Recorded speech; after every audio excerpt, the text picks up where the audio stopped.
20 फरवरी 1955 का दिन था। उस दिन अमेरिका के सैन फ्रांसिस्को में एक सितारे ने जन्म लिया था, जिसने आगे चलकर कंप्यूटर क्रांति से पूरी दुनिया को चकाचौंध कर दिया था। 5 अक्टूबर 2011 को इस सितारे का अंत भी हो गया, लेकिन इलेक्ट्रॉनिकी के क्षेत्र में उनके योगदान को भुलाया नहीं जा सकता। उस सितारे का नाम था स्टीवन पॉल जॉब्स, जिन्हें हम सब स्टीव जॉब्स के नाम से जानते हैं। कॉलेज की पढ़ाई कभी पूरी न कर पाने वाले स्टीव जॉब्स की महानता का अंदाजा इसी बात से लगाया जा सकता है कि उन्हें सन 2005 में स्टैनफोर्ड विश्वविद्यालय के दीक्षांत समारोह में विशेष अतिथि के रूप में आमंत्रित किया गया था। इस समारोह में स्टीव जॉब्स द्वारा दिए गए भाषण के प्रमुख अंश यहाँ प्रस्तुत हैं। आप सभी का धन्यवाद। दुनिया के श्रेष्ठ विश्वविद्यालयों में से एक स्टैनफोर्ड के दीक्षांत समारोह में सम्मिलित होकर आज मैं स्वयं को बहुत गौरवान्वित महसूस कर रहा हूँ। मैं आपको एक सच बताना चाहता हूँ कि मैं कभी किसी कॉलेज से स्नातक की परीक्षा में उत्तीर्ण नहीं हुआ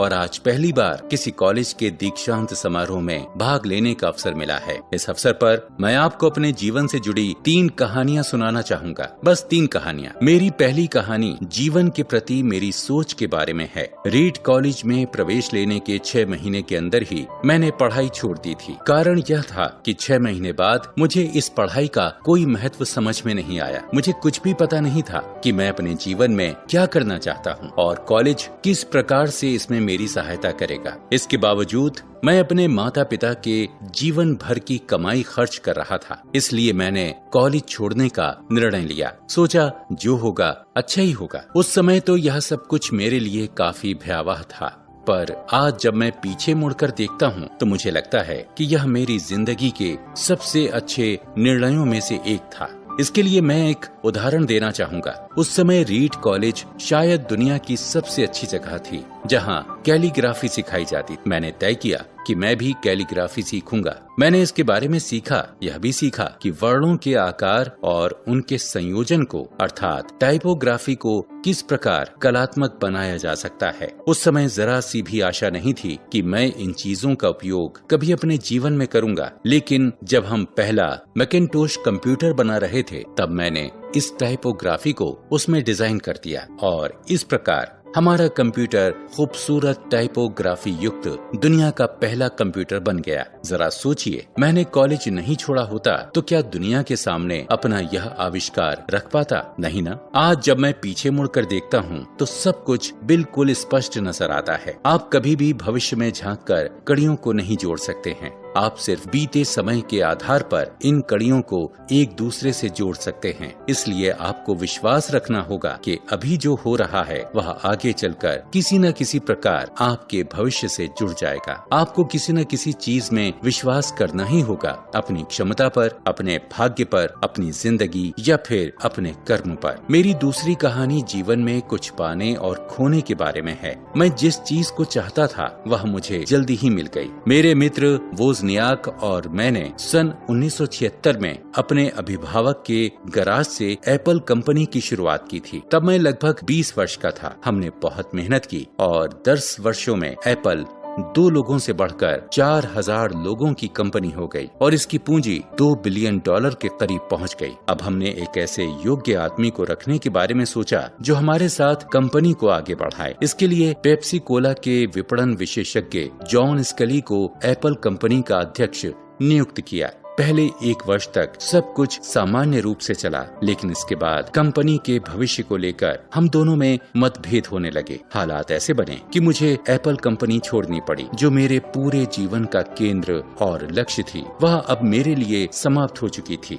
मुझे सचमुच अगले कुछ महीनों तक समझ ही नहीं आया कि मैं क्या करूं। मैंने निश्चय किया कि यह सब कुछ इतनी आसानी से विफलता के रूप में स्वीकार न करूं। मुझे लगा कि मुझ में काम करने का अभी भी जोश है, इसलिए मैंने एक बार फिर नए सिरे से शुरुआत करने की सोची। सफल होने का बोझ अब नौसिखिया होने के हल्केपन में बदल चुका था। सन 1985 में मैंने नेक्स्ट नामक कंपनी की स्थापना की। इसके 1 वर्ष बाद मैंने जॉर्ज लुकास की पिक्सार नामक कंपनी खरीद ली। ठीक 1 वर्ष बाद समय ने करवट बदली और एप्पल ने नेक्स्ट को खरीद लिया। इसके साथ ही मैं एप्पल कंपनी में पुनः पुराने पद पर पदासीन हो गया। कभी कभी जिंदगी आपको इसी तरह ठोकर मारती है, पर आप अपना विश्वास मत खोइए। मैं दावे के साथ कह सकता हूँ कि मैं सिर्फ इसलिए आगे बढ़ता गया क्योंकि मैं अपने आप पर, अपनी क्षमताओं पर विश्वास करता था और अपने काम से प्यार करता था। मेरी तीसरी कहानी मेरी बीमारी के बारे में है। जब मैं 17 वर्ष का था तो मैंने कहीं पढ़ा था, यदि आप प्रतिदिन ऐसे जिएं जैसे कि ये आपकी जिंदगी का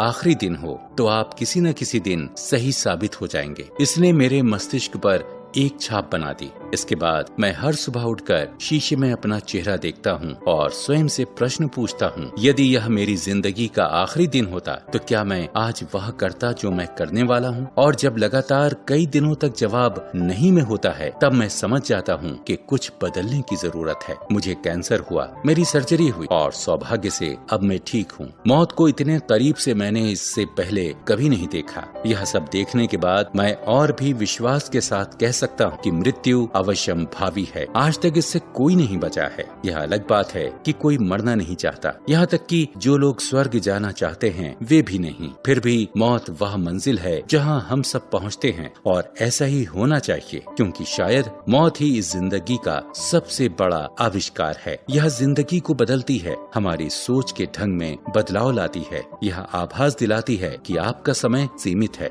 इसलिए जिंदगी को व्यर्थ मत जाने दीजिए। बेकार की सोच में मत फंसिए। अपनी जिंदगी को दूसरों के हिसाब से मत चलाइए। दूसरों के विचारों के शोर में अपने अंतर मन की आवाज को, अपने अंतर ज्ञान को मत डूबने दीजिए। मेरी कहानियाँ समाप्त हुई। इतना नाटकीय होने के लिए माफी चाहता हूँ, पर मैं आपके लिए यही इच्छा करता हूँ कि आप में कुछ कर गुजरने की भूख हमेशा बनी रहे और कुछ भी सीखते समय आप यह ना समझें कि आप सब कुछ जानते हैं। आपको लगना चाहिए कि आप मूर्ख हैं, तभी आप भली भांति कुछ भी सीख पाएंगे।